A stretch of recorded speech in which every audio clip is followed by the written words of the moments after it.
Hey friends, check out this new tool that we just got for some of our garage and home projects. Now this is an articulating industrial borescope.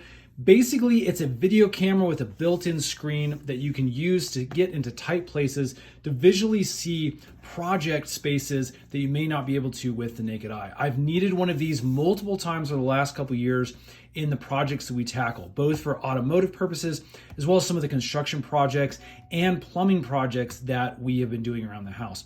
So in today's video, we're gonna open this up. I'm gonna set it up for you, give you a closer look at the actual product so you can see exactly how it works and how it might help you out. Now everything comes in this really nice case. It is a soft shell kind of protective case here to keep things nice and secure and free from damage while in storage. Inside the case, things are nicely secured. We've got a little zipper pouch with our instruction manual, as well as a case of our accessories and the charging cable here. USB-C is what this uses.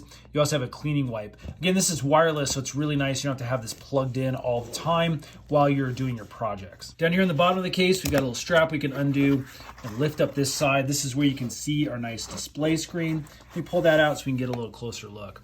So this feels like decent plastic. It's nothing super heavy duty. Don't expect a super tough screen or anything like that. But again, it looks very functional and it looks like it's gonna be fairly easy to set up and navigate using these buttons here. Now here's the main handle unit. You can see we have some control buttons here. Again, we'll demo those for you in just a second. We've got our cable that comes out, but as you can see at the very end, we've got our camera. Really, really tiny, really small. This can get into all sorts of really good places to be able to view. So let's go ahead and attach the top screen to our handle. And basically you can see on the bottom, there's these little connectors that are just gonna slide into place right on top of the handle here. And that just basically slides in like that and locks into place. Now on the back, there is a little locking mechanism. I found it kind of hard to turn this though. So again, it doesn't seem to want to fall off. All right, we're ready to power this on. Basically, you just push and hold this power button for a couple of seconds. You'll see the green light come on, the screen will come on, and check this out. Basically, it's plug and play. This is now giving us a view of the camera, and I can kind of move this around now. Again, really, really quick for plug and play to get a visual on this. Now, as you can see, the picture quality is fairly decent. This isn't gonna be a super high def camera by any means, but the quality is really good. You really are able to see some good detail and things from far away as well as up close.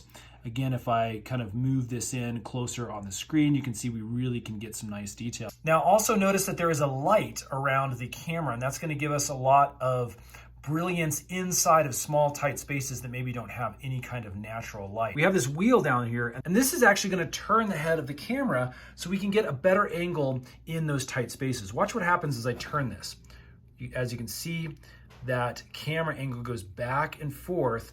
And again, this allows us to go full 180 degrees in either direction as you turn on this wheel. Now, one of the ways we can actually flip the image if it is upside down is to come over here to the revert button.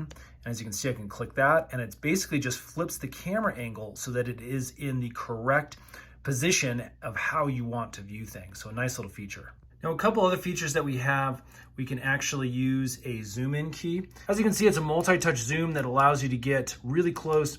And again, we can back further away there. We also have a light option that will turn the light on.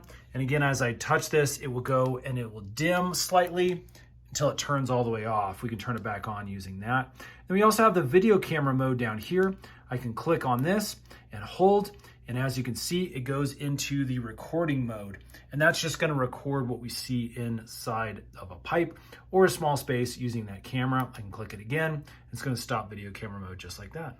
Okay, so let me show you a really great use case scenario. We're here in the bathroom. We've been having some problems with our drain. I'm guessing it's because it's old and it's super clogged. And so what I'm gonna do is I am just going to feed this down into the pipe. And as you can see, we're already seeing all sorts of gunk that's built up on the edges. And again, you can get way down in here. You can see all that gunk and junk that's down there. So we really do need to get a good solid cleaning on this pipe. But having that Borescope just really nice and small and thin allows us to get down into those crevices and those pipes and gives us a much better idea of what is down in these spaces. Okay, so a couple of downsides to this specific tool. One, this cable length isn't very long.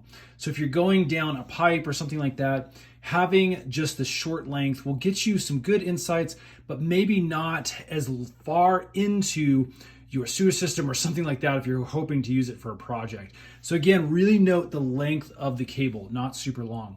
Also, this spinning wheel, again, that turns that top head, well, look at this. With it in this kind of twisted configuration like this, I was kind of playing around with this, and going back, it appears to have broken. So again, I can twist it one way, but I can't get it to turn all the way back the other direction. It did come with this that said you do not operate the wheel when it's in the coil position like this. But again, I just had it out and kind of twisted a little bit like this, and I seem to have messed things up going one direction on the wheel. So that's definitely a downside to this. Otherwise, everything else seems to be functional. The picture quality is decent. So hopefully that's helped in your potential purchase decision of this specific tool. Thanks for watching, friends. Stay tuned. We got a ton more of these types of videos, product reviews. We test things out. We show you how they work in the hopes that it makes your life just a little bit easier. Thanks for watching. We'll see you again on the next one.